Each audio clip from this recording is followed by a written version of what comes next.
A well-regulated militia being necessary to the security of a free state, the right of the people to keep and bear arms should not be infringed. So reads the Second Amendment. Hey, everybody. Scott with some whiskey theory. The Second Amendment might be argued to be the teeth to ensure a free society. And I can understand that argument.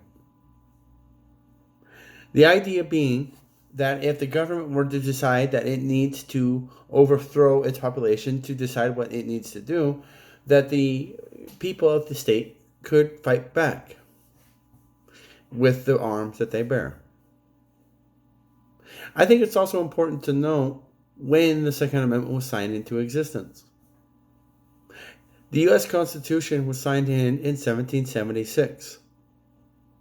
And it's also important to note that in 1776, the people that signed in the Constitution and consequently the people that signed in the Declaration of Independence were considered war criminals in the people of England.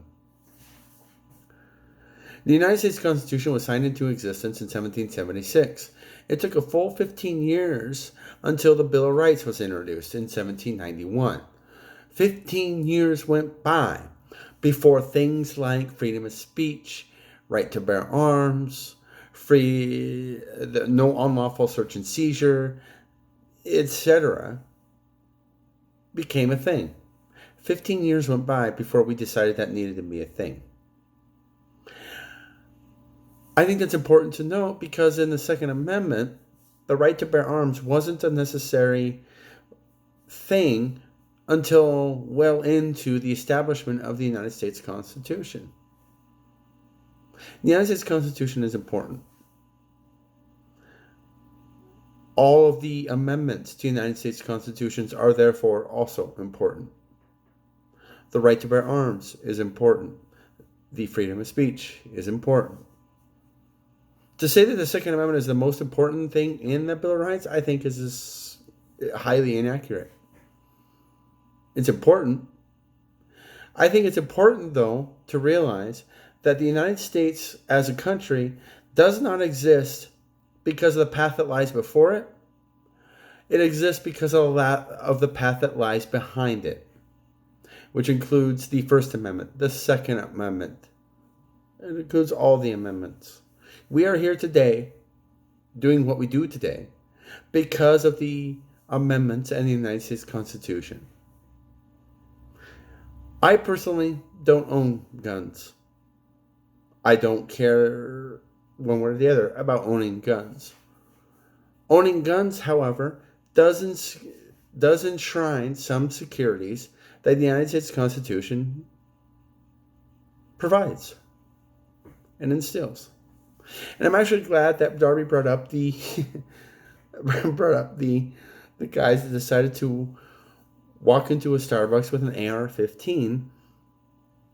Those people were so preoccupied with whether or not they could that they didn't stop to think whether or not they should. Yeah, that's quoting some lines from Jurassic Park. Just because you have the right to carry a weapon anywhere you want doesn't give you the, right to do it. If you're going to carry a weapon like an AR-15 into a public area, you have absolutely no authority to complain when people complain about you carrying an AR-15. If you're carrying an AR-15 into a Starbucks, I'm going to question where we are and what circumstance warrants such a response that you're doing that. I will call the authorities. I am a proponent of the Second Amendment. If I see you carrying an AR-15 into a Starbucks, I'm going to call the authorities, in spite of me being a proponent of the Second Amendment. Just because you can doesn't mean you should.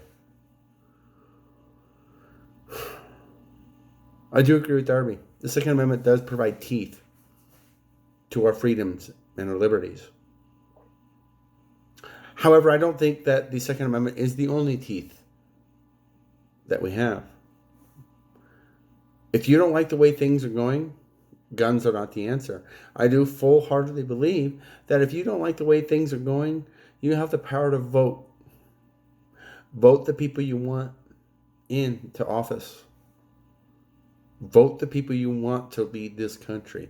And if it turns out that those people want to get rid of the Second Amendment, let them. They have a long fight against them. It takes 3/4 of the states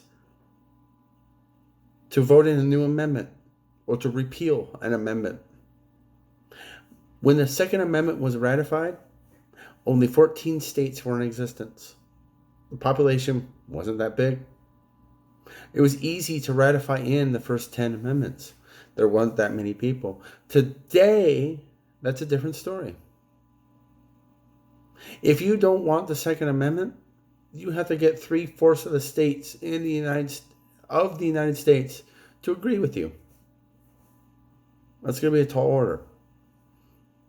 I think it's an order you can fill. We are here today, not because of the path before us, but because of the path that lies behind us. Second Amendment is important, but so are all the other amendments and the United States Constitution. Darby, cheers.